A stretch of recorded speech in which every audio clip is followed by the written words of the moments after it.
Canto 11. Principalía de Agamenón. La aurora se levantaba del lecho, dejando al bello Titón para llevar la luz a los dioses y a los hombres.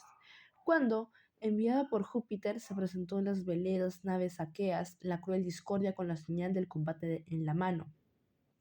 Subió la diosa a la ingente nave negra de Ulises, que estaba en medio de todas, para que le oyeran por ambos lados hasta las tiendas de Áyax, de Lamonio y de Aquiles, los cuales habían puesto sus bajeles en los extremos porque confiaban en su valor y en la fuerza de sus brazos.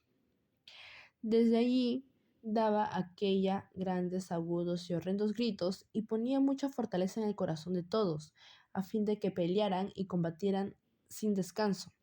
Y pronto le fue más agradable batallar que volver a la patria tierra en las cóncavas naves. El Atrida alzó la voz mandando que los argivos se percibiesen y él mismo vistió la armadura de luciente bronce. Púsose en torno de las piernas hermosas grebas sujetas con broches de plata y cubrió su pecho con la coraza que Cínira le diera como presente de hospitalidad, porque hasta Chipre había llegado la noticia de que los aqueos embarcaban para Troya.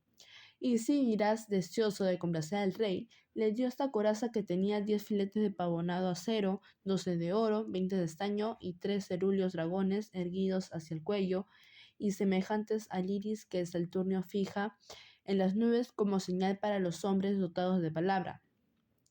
Luego el rey colgó del hombro la espada en la que relucían áureos clavos con su vaina de plata sujeta por tirantes de oro. Embrazó después el labrado escudo fuerte y hermoso de la altura de un hombre, que presentaba 10 círculos de bronce en el contorno. Tenía 20 bollos de blanco estaño y en el centro uno de negruzco acero, y lo coronaba la gorgona de ojos horrendos y torva vista, con el terror y la fuga a los lados.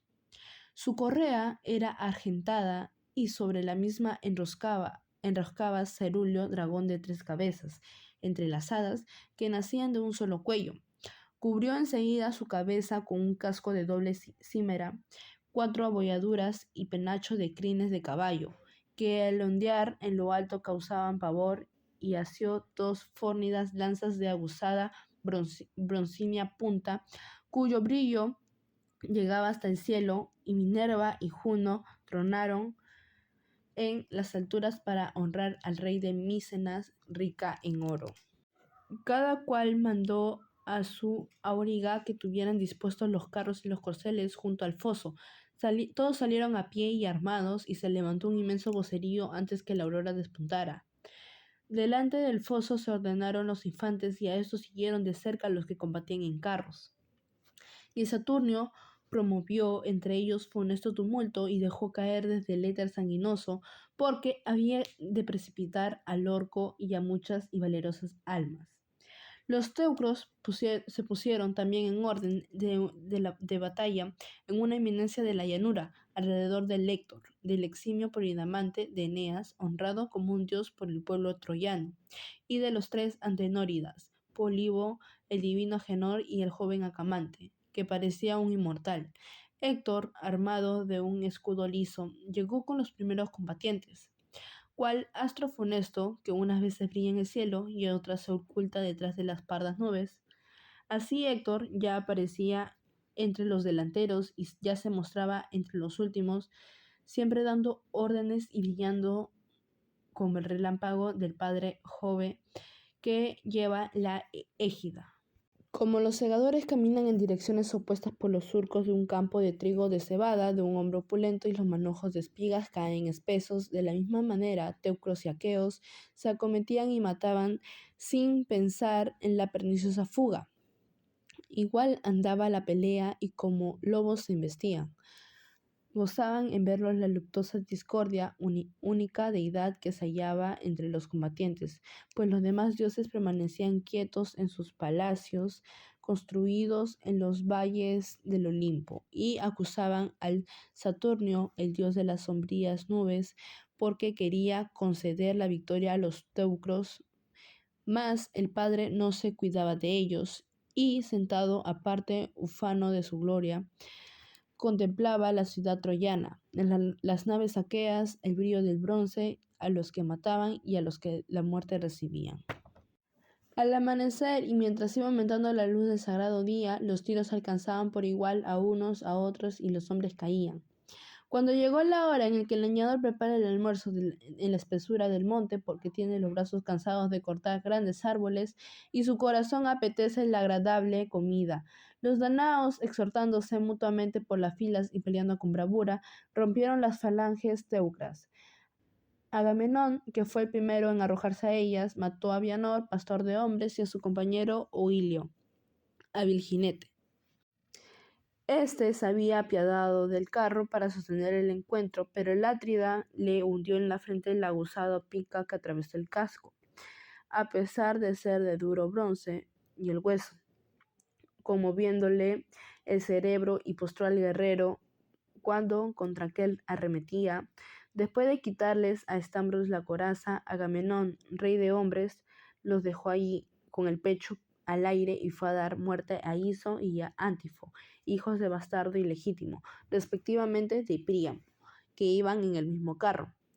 El bastardo guiaba y el ilustre Antifo combatía. En otro tiempo Aquiles, habiéndolo sorprendido en un bosque del Ida, mientras apacentaban ovejas, atólos con tiernos mimbres, y luego, pagado el rescate, los puso en libertad. Mas entonces el poderoso Agamenón Atrida le envasó a Iso la lanza en el pecho sobre la tetilla, y a Antifo le hirió con la espada en la oreja y le derribó del carro. Y al ir presuroso a quitarle las magníficas armaduras, lo reconoció, pues los había visto en las veleras naves cuando Aquiles, el de los pies ligeros, se los llevó del Ida. Bien, así como un león penetra en la guarida de un ágil ciervo, se echa sobre los hijuelos y, despedazándolos con los fuertes dientes, les quita la eterna vida, y la madre no puede socorrerlos, aunque esté cerca, porque le da un gran temblor y atraviesa azorada y sudorosa selvas y espesos encinares, huyendo de la acometida de la terrible fiera. Tampoco los teucros pudieron librar a aquellos de la muerte, porque a su vez huían ante los argivos. Alcanzó luego el rey Agamenón a Pisandro y al intrépido Hipóloco, hijos del aguerrido Antímaco, ganado por el oro y los espléndidos regalos de Alejandro.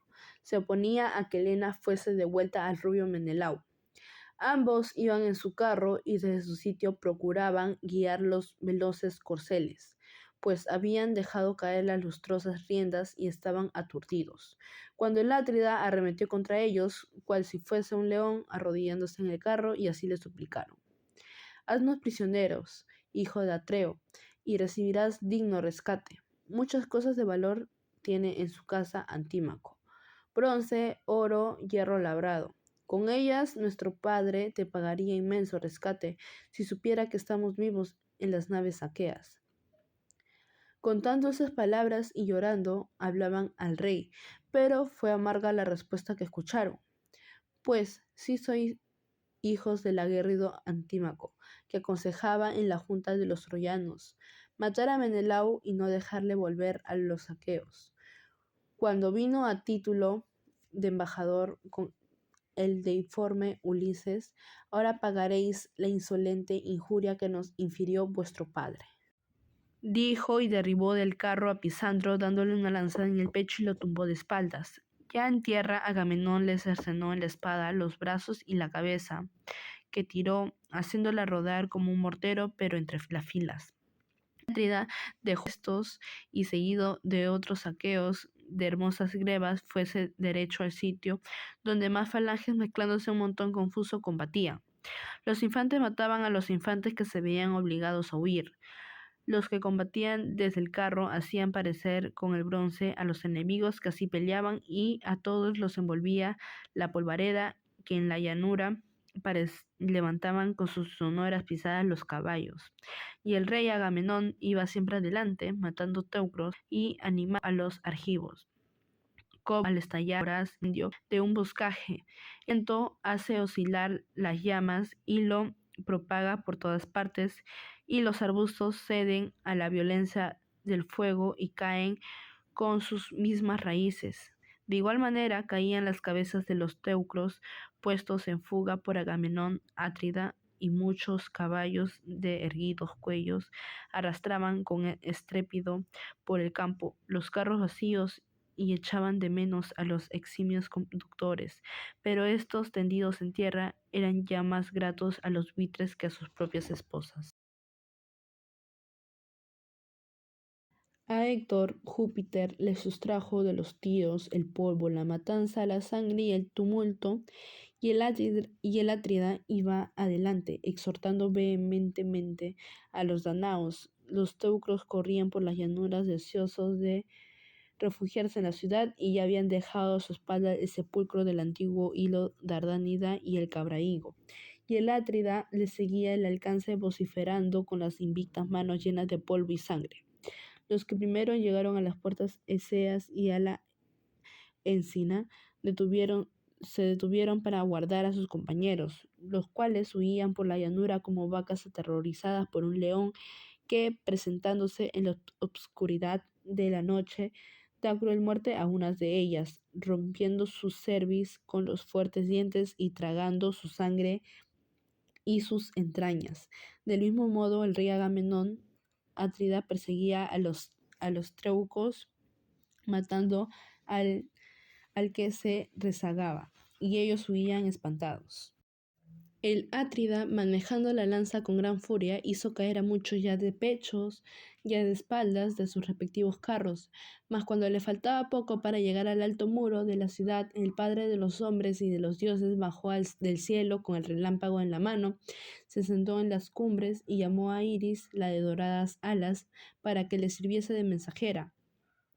Anda, ve, rápida Iris, dile a Héctor estas palabras, mientras vea que Agamenón, pastor de hombres, se agita entre los combatientes delanteros y destroza filas de hombres, retírese y ordene al pueblo que combata con los enemigos en la sangrienta batalla. Mas así, aquel herido de lanza o de flecha, suba al carro, les daré fuerzas para matar enemigos hasta que llegue a las naves de muchos bancos, se ponga el sol y comience la sagrada noche.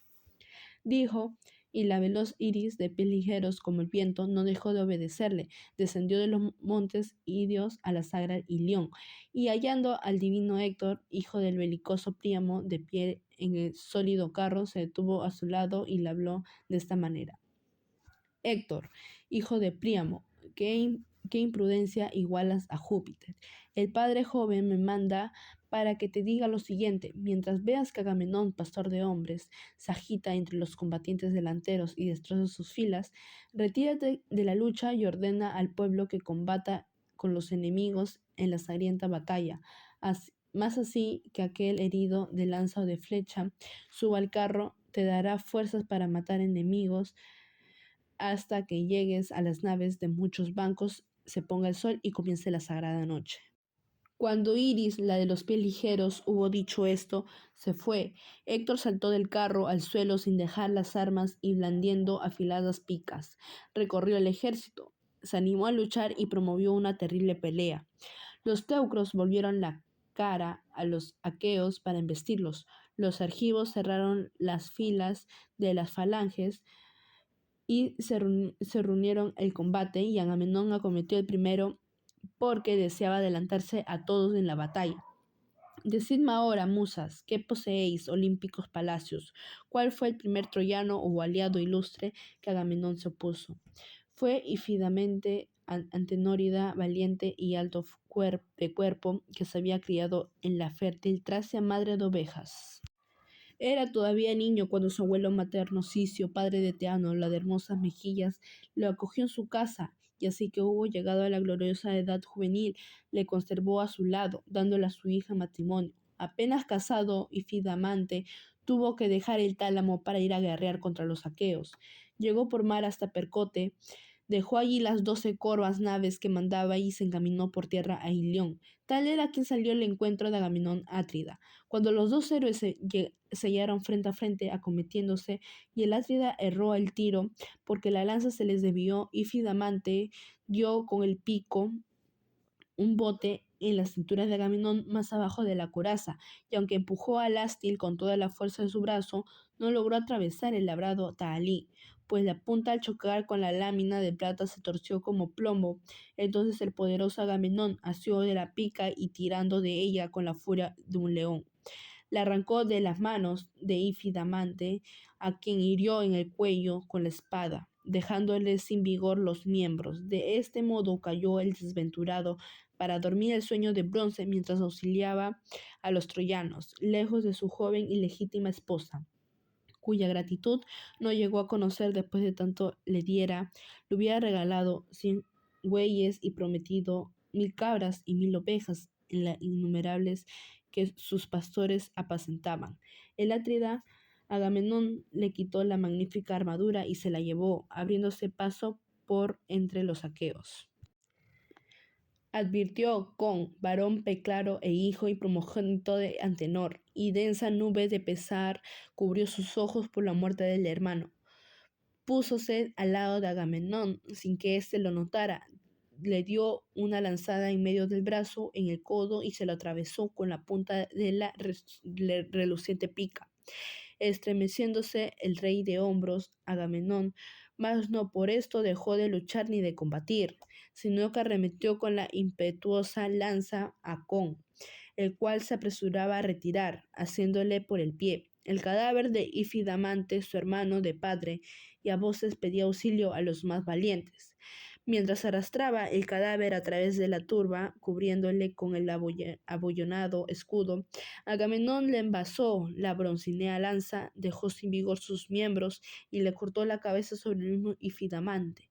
Y ambos hijos de Antenor, cumpliéndose su destino, acabaron la vida a manos del Atrida y descendieron a la morada de Plutón. Luego Agamenón, por las filas de otros guerreros, combatió con la lanza, la espada y grandes piedras, mientras la sangre caliente brotaba de la herida, más así que ésta se secó y la sangre dejó de correr. Agudos dolores debilitaron sus fuerzas, como los dolores agudos y acerbos que a la parturiente envían las Ilitias, hijas de Júpiter, las cuales presiden los alumbramientos y disponen de los terribles dolores del parto. Tales eran los agudos dolores que debilitaron las fuerzas del Atrida. De un salto subió al carro, con el corazón afligido, mandó al auriga que le llevase a las cóncavas naves, y gritando fuerte dijo a los danaos: Amigos, capitanes y príncipes de los argivos, apartad vosotros de las naves que atraviesan el ponto del funesto combate, pues a mí el próvido Júpiter no me permite combatir todo el día con los teucros. Así dijo, el auriga picó con el látigo los caballos de hermosas crines, dirigiéndolos a las cóncavas naves.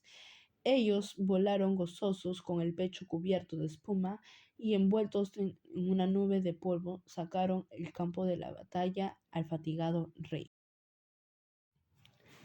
Héctor, al notar que Agamenón se ausentaba, con penetrantes gritos animó a los troyanos y a los licios. Troyanos, licios, dándonos de cuerpo a cuerpo, combatís. Sed hombres, amigos, y mostrad vuestro impetuoso valor. El guerrero más valiente se ha ido, y joven Saturnio me concede una gran victoria. Pero dirigid los solípedos caballos hacia los fuertes danaos, y la gloria que alcanzaréis será mayor. Con estas palabras les excitó a todos el valor y la fuerza, como un cazador asusa a los perros de blancos dientes contra un montaraz jabalís o contra un león. Así Héctor Priámida, igual a Marte, funesto a los mortales, incitaba a los magnánimos teucros contra los aqueos, muy alentado, abriéndose paso por los combatientes delanteros, y cayó en la batalla como tempestad que viene de lo alto y alborota el violáceo Ponto. ¿Cuál fue el primero? ¿Cuál el último de los que entonces mató Héctor cuando Júpiter le dio gloria? Aseo, el primero, y después Autono, Opites, Dólope, Clítida, Ofeltio, Ogelao, Escipno, Oro y el bravo Hipono. A tales caudillos danaos dio muerte, y además a muchos hombres del pueblo, como el céfiro agita y se lleva en furioso torbellino las nubes que el veloz noto reuniera, y gruesas olas se levantaban. La espuma llega a lo alto por el soplo de errabundo viento. De esta manera caían ante Héctor muchas cabezas de hombres plebeyos. Ese gran estrago e irreparables males se hubieran producido de los aqueos dándose a la fuga, y no habrían parado hasta las naves, si Ulises no hubiera exhortado a Diomedes Tidida. Tidida, ¿por qué no mostramos nuestro impetuoso valor? Ea, ven aquí, amigo, ponte a mi lado. Vergonzoso fuera que Héctor, de tremolante casco, se apoderase de las naves. Respondiéndole el fuerte Diomedes: yo me quedaré y resistiré, aunque será poco el provecho que obtendremos, pues Júpiter, que amontona las nubes, quiere conceder la victoria de los teucros y no a nosotros. Dijo y derribó del carro a Timbreo, envasándole la pica en la tetilla izquierda, mientras Ulises hería el escudero del mismo rey, a Molión, igual a un dios, dejándolos tan pronto como los pusieron del combate. Y entrando por la turba, causaron confusión y terror como dos embravecidos jabalíes que cometen a de caza. Así, habiendo vuelto a combatir, mataban a los teucros. En tanto, los aqueos que huían de Héctor pudieron respirar placenteramente.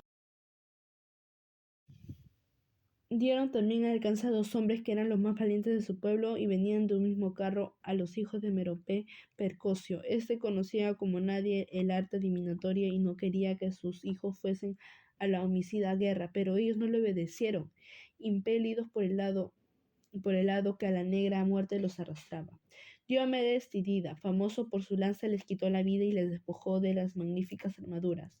Ulises mató a Hipódamo y a Hiperoco. Entonces el Saturnio, que desde el Ida contemplaba la batalla, igualó el combate en que teucros y aqueos se mataban. El hijo de Tideo dio una lanzada en la cadera al héroe Agástrofo Peónida, que por no tener cerca los corceles no pudo ir, y esta fue la causa de su desgracia. El escudero tenía el carro algo distante y ese resolvía furioso entre los combatientes delanteros, hasta que perdió la vida. A Tisbo, Héctor, a Ulises y a Diomedes los arremetió gritando y pronto siguieron tras él las falanges troyanas. Al verle estremeciéndose al valeroso Diomedes, dijo Ulises, que estaba a su lado: contra nosotros viene esa calamidad. El impetuoso Héctor, ea, aguardémosle a pie firme y cerremos con él, dijo, y apuntando a la cabeza de Héctor, blandió y arrojó la ingente lanza que fue a dar en la cima del yelmo. Pero el bronce rechazó al bronce y la punta no llegó al hermoso cutis, por impedírselo al casco de 3 dobleces y agujeros a guisa de ojos, regalo de Febe Apolo. Héctor retrocedió un buen trecho y, penetrando por la turba, cayó de rodillas, apoyó la robusta mano en el suelo y obscura noche cubrió sus ojos, mientras el Tidida atravesaba las primeras filas para recoger la lanza que en el suelo se clavaba. Héctor tornó en su sentido y subió de un salto al carro, y dirigiéndolo por en medio de la multitud, evitó la negra muerte, y lo fuerte Diomedes, que lanza en mano le perseguía, exclamó: otra vez te has librado de la muerte, perro. Muy cerca tuviste la perdición, pero te salvó Febe Apolo, a quien debes de rogar cuando sales al campo antes de oír al estruendo de los dardos. Yo acabaré contigo si más tarde te encuentro, y un Dios me ayuda, y ahora perseguiré a los demás que me pongan el alcance. Dijo y empezó a despojar el cadáver del Peónida, famoso por su lanza. Alejandro, esposo de Helena, la de hermosa cabellera, que se apoyaba en una columna del sepulcro del antiguo rey, y los Dardánida, armó la ballesta y la asestó al hijo de Tideo, pastor de hombres.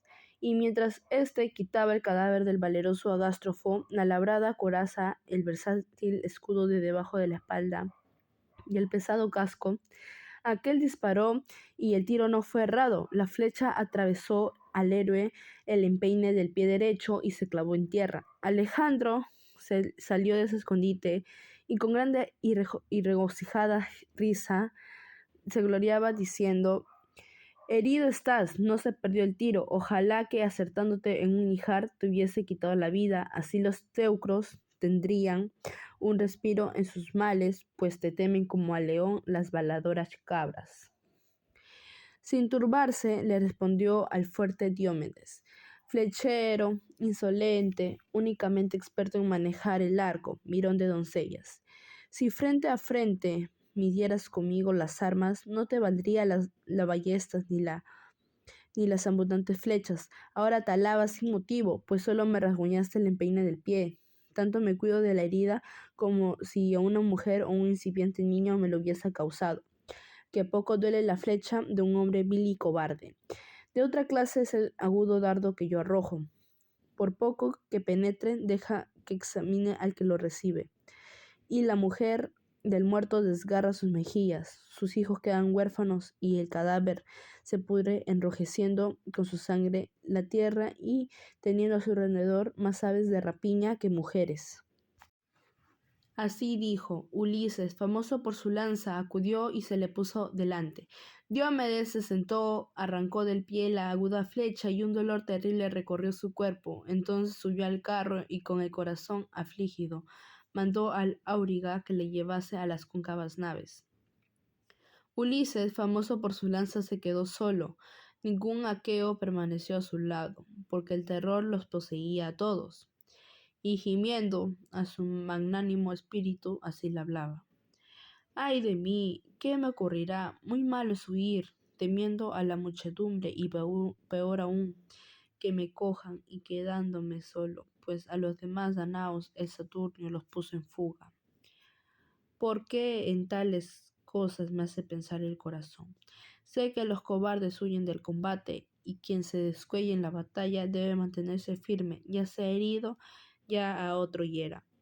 Mientras resolvía tales pensamientos en su mente y en su corazón, llegaron los huestes de los escudados teucros, y rodeándole su propio mal entre ellos encerraron como los perros y los florecientos mozos, cercan y embisten a un jabalí que sale de la espesa selva, aguzando en sus corvas mandíbulas los blancos colmillos, y aunque la fiera cruja los dientes y aparezca terrible, resisten firmemente. Así los treucos cometían entonces por todos lados a Ulises, caro a Júpiter, mas él dio un salto y clavó la aguda pica en un hombro del eximio de Iópites. Mató luego a Atón y Eunomo, alanceó en el ombligo por debajo del cóncavo escudo a Quercidamante, que se apiadaba del carro y cayó en el polvo y cogió el suelo con las manos y dejándolo a todos envasó la lanza a Caropé y Pácida, hermano carnal del noble Soco. Este, que parecía un dios, vino a defenderle y deteniéndose cerca de Ulises, hablándole de este modo. Célebre Ulises, varón inalcanzable en urdir engaños y en trabajar, hoy podrás gloriarte de haber muerto y despojado de las armas a ambos hipácidas, o perderás la vida herido por mi lanza. Cuando esto hubo dicho, le dio un bote en el liso escudo, la fornida lanza atravesó la luciente rodela, clavándose en la labrada coraza, y levantó la piel del costado. Pero Palas Minerva no permitió que llegara a las entrañas del héroe. Comprendió Ulises que por el sitio la herida no era mortal, y retrocediendo dijo a Soco estas palabras. Ah, infortunado, grande es la desgracia que sobre ti ha caído. Lograste que cesara de luchar con los teucros, pero yo te digo que la perdición y la negra muerte te alcanzarán hoy. Y vencido por mi lanza me darás gloria y a Plutón, el de los famosos corceles, el alma. Dijo, y como Soco se volviera para huir, le clavó la lanza en el dorso, entre los hombros, y le atravesó el pecho. El guerrero cayó con estrépito y el divino Ulises se jactó de su obra. Oh, Soco, hijo de aguerrido Hipaso, tomador de caballos, te sorprendió la muerte antes de que pudieses evitarla. Ah, mísero, a ti, una vez muerto, ni el padre ni la veneranda madre te cerrarán los ojos, sino que te desgarrarán las carnívoras aves, cubriéndote con sus tupidas alas, mientras que a mí, cuando me muera, los divinos aqueos me harán honras fúnebres. Dichas estas palabras, arrancó de su cuerpo y del abollonado escudo la ingente lanza que Soco le arrojó. Los magnánimos teucros, al ver la sangre, se exhortaron mutuamente entre la turba y embistieron todos a Ulises, y éste retrocedió, llamando a voces a sus compañeros. 3 veces gritó cuando un varón puede hacerlo a voz en cuello. 3 veces Menelao caró a Marte, le oyó y al punto dijo a Áyax que estaba a su lado: Áyax, Telamonio, de jovial linaje, príncipe de hombres, oigo la voz del paciente Ulises como si los teucros, habiéndole aislado en la terrible lucha, lo estuviesen acosando. Acudámosle, abriéndonos calle por la turba, pues lo mejor es llevarle socorro. Temo que a pesar de su valentía le suceda alguna desgracia solo entre los teucros, y que después los danaos lo echen muy de menos.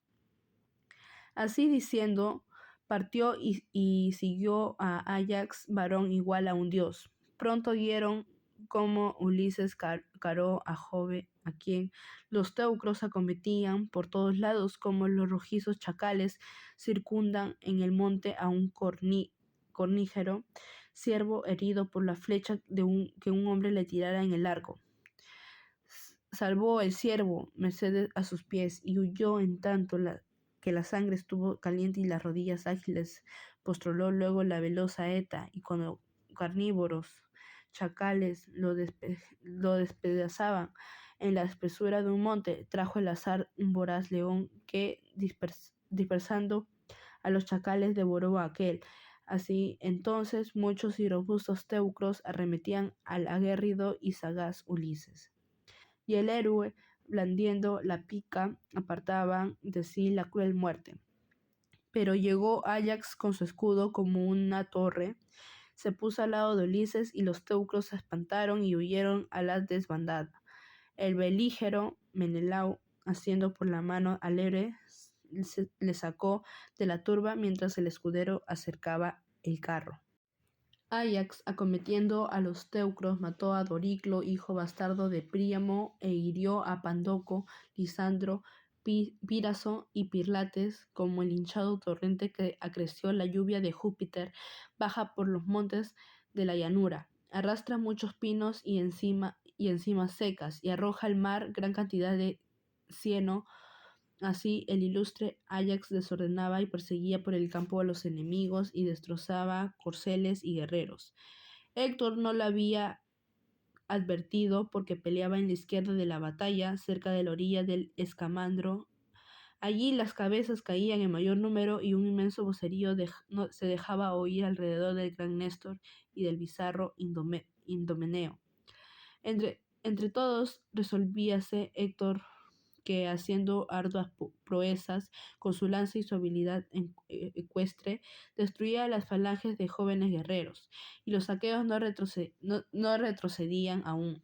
Si Alejandro, esposo de Helena, la de hermosa cabellera, no hubiese puesto fuera de combate a Macaón, mientras descollaba en la pelea, hiriéndole en la espalda derecha con trifurcada saeta, los aqueos, aunque respiraban valor, temieron que la lucha se inclinase y aquel fuera muerto.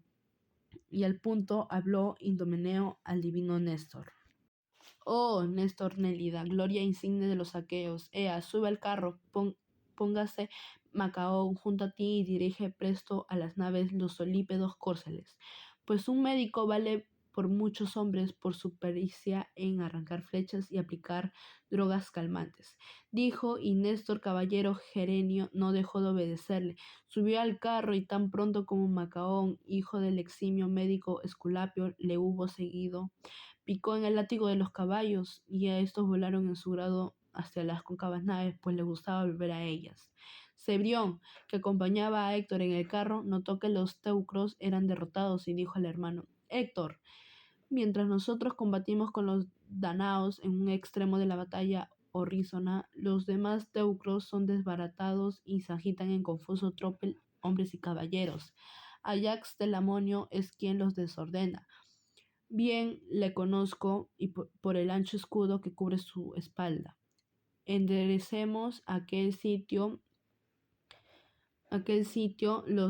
los corceles del carro, que allí es más empeñada la pelea, mayor la matanza de peones y de los que combaten en carros, e inmensa la gritería que se levanta. Habiendo hablado así, azotó con el sonoro látigo a los caballos de hermosas crines. Sintieron estos el golpe y arrastraron velozmente por entre teucros y danaos, el ligero carro pisando cadáveres y escudos. El eje tenía la parte inferior cubierta de sangre y los barandales estaban salpicados de sanguinolentas gotas que los cascos de los corceles y las llantas de las ruedas despedida. Héctor, deseosa de penetrar y deshacer aquel grupo de hombres, promovía gran tumulto entre los danaos.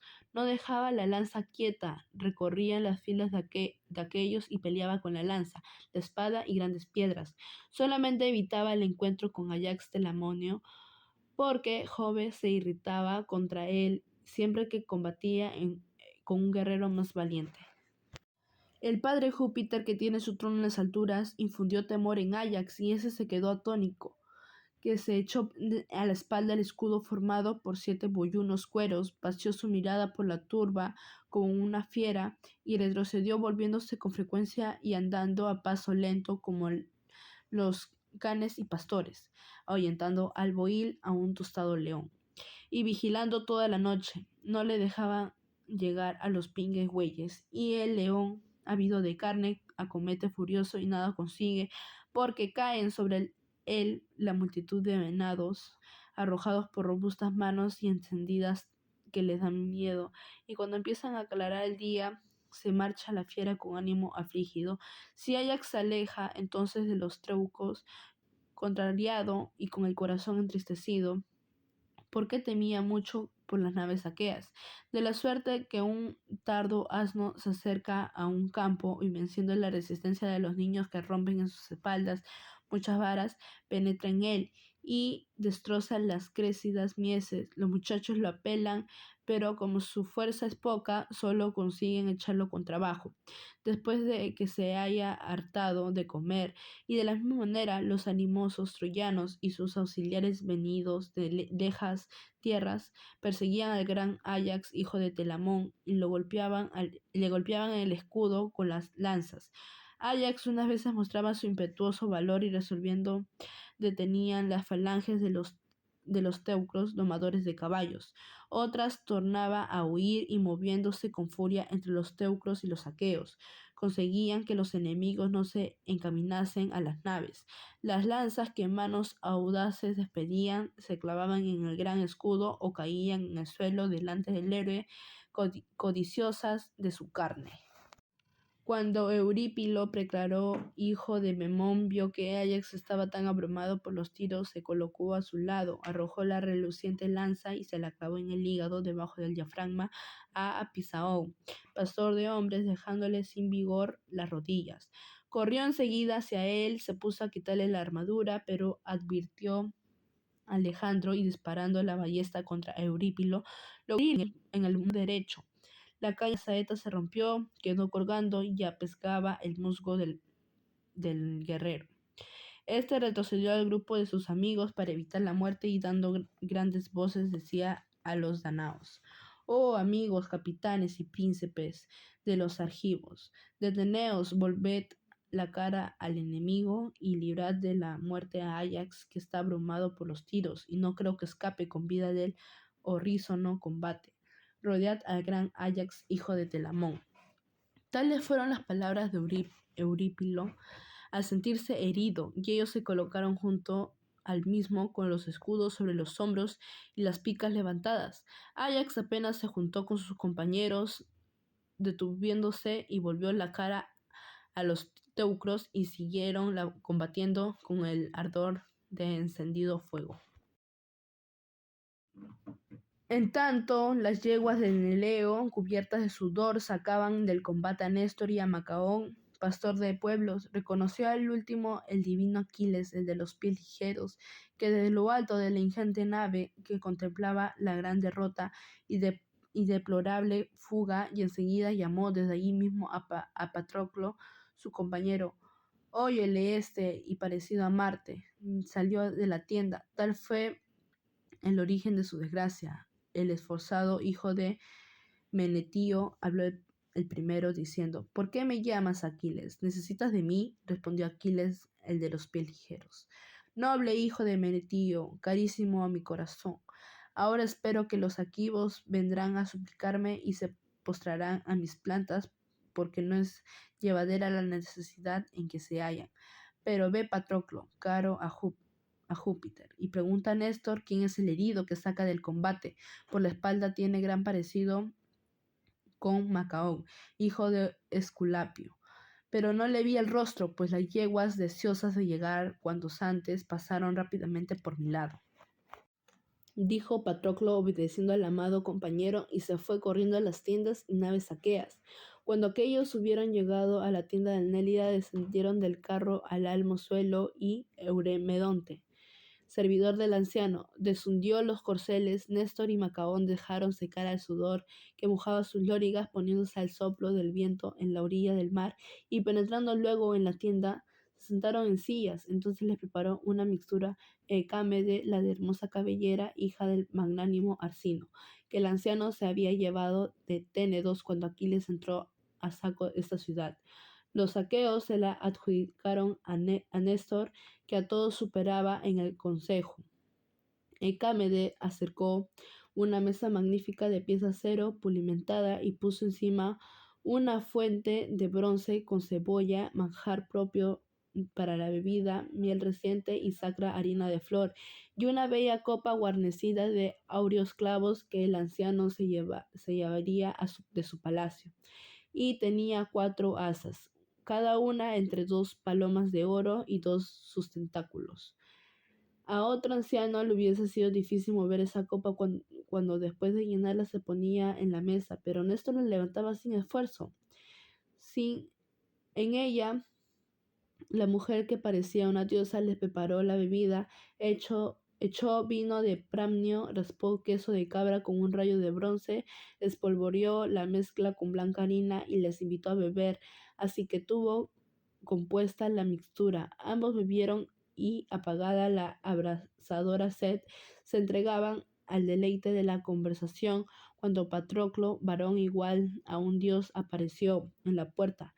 Violé el anciano y, levantándose del vistoso asiento, le asió de la mano, le hizo entrar y le rogó que se sentara, pero Patroclo se excusó diciendo: «No puedo sentarme, anciano alumno de Júpiter.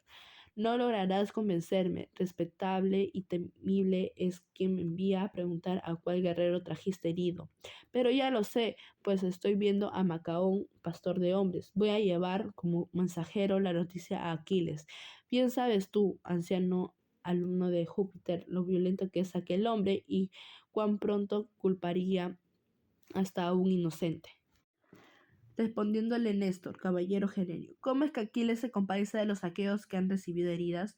¿No sabe en qué conflicto está sumido el ejército? Los más fuertes, heridos unos de cerca y otros de lejos, yacen en las naves.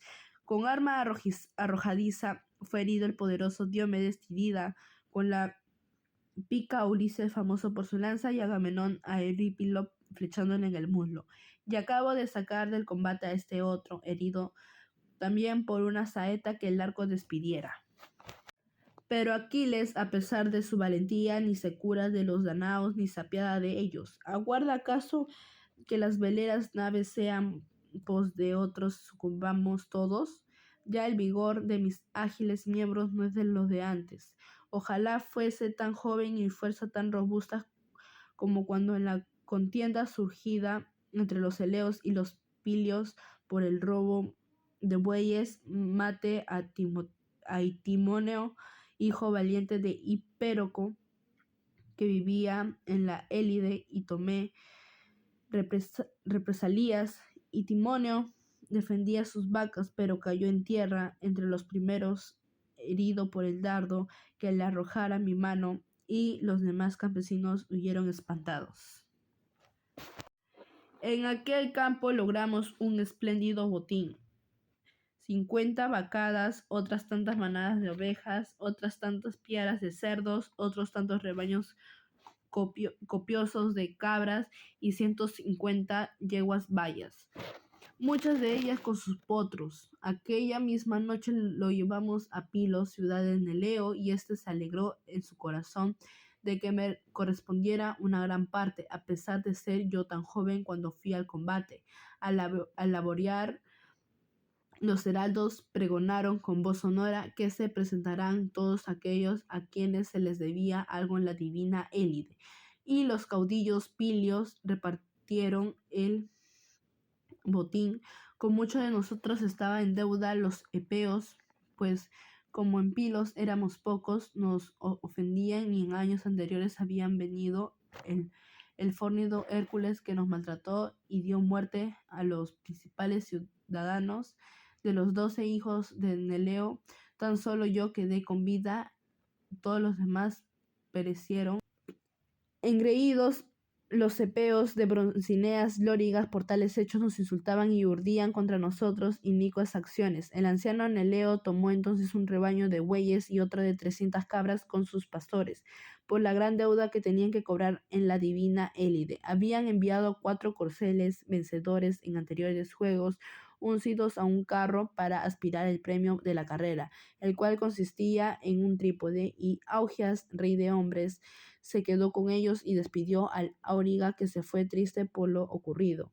Airado por tales insultos y acciones, el anciano escogió muchas cosas y dio lo restante al pueblo, encargando que se distribuyeran y que nadie se viese privado de su respectiva porción. Hecho el reparto, ofrecimos en la ciudad sacrificios a los dioses. 3 días después se presentaron muchos epeos con carros tirados por solípedos caballos y toda la hueste reunida, y entre sus guerreros figuraban ambos moliones, que entonces eran niños y no habían mostrado aún su impetuoso valor. Hay una ciudad llamada Trioesa en la cima de un monte contiguo al Alfeo, en los confines de la arenosa Pilos. Los epeos quisieron destruirla y la sitiaron más, así que hubieran atravesado la llanura. Minerva descendió presurosa del Olimpo, cual nocturna mensajera, para que tomáramos las armas, y no halló en Pilos un pueblo indolente, pues todos sentíamos vivos deseos a combatir. A mí, Neleo no me dejaba vestir las armas y me escondió los caballos, no teniéndome por suficiente instruido en las cosas de la guerra, y con todo eso sobresalí siendo infante entre los nuestros que combatían en carros, pues fue Minerva la que me llevó al combate. Hay un río nombrado Minieo que desemboca en el mar cerca de Arena. Ahí los caudillos de los Pilios aguardamos que apareciera la divina aurora, y en tanto afluyeron los infantes. Reunidos todos y vestida la armadura, marchamos, llegando al mediodía a la sagrada corriente del Alfeo. Hicimos hermosos sacrificios al prepotente Júpiter. Inmolamos un toro al Alfeo, otro a Neptuno y un gregal vaca a Minerva, la de los brillantes ojos. Cenamos sin romper las filas y dormimos con la armadura puesta a orillas del río. Los magnánimos epeos estrechaban el cerco de la ciudad, deseosos de destruirla, pero antes de lograrlo se les presentó una gran acción de guerra. Cuando el resplandeciente sol apareció en lo alto, trabamos la batalla después de orar a Júpiter y a Minerva, y en la lucha de los Pilios con los epeos fui el primero que mató a un hombre, al belicoso Mulio, cuyos solípedos córceles me llevé. Era este guerrero yerno de Augias, por estar casado con la rubia Agamede, la hija mayor, que conocía cuántas drogas produce la vasta tierra. Y acercándome a él, le envasé la broncínea lanza, le derribé en el polvo, salté a su carro y me coloqué entre los combatientes delanteros. Los magnánimos epeos huyeron en desorden, aterrorizados de ver en el suelo al hombre que mandaba a los que combatían en carros, y tan fuerte era en la batalla. Lánceme a ellos, cual obscuro torbellino. Tomé 50 carros, venciendo con mi lanza y haciendo morder la tierra a los 2 guerreros que en cada uno venían, y hubiera matado a estambros a moliones actóridas, si su padre, el poderoso Neptuno, que comeba en la tierra, no los hubiese salvado, envolviéndolos en espesa niebla y sacándolos del combate.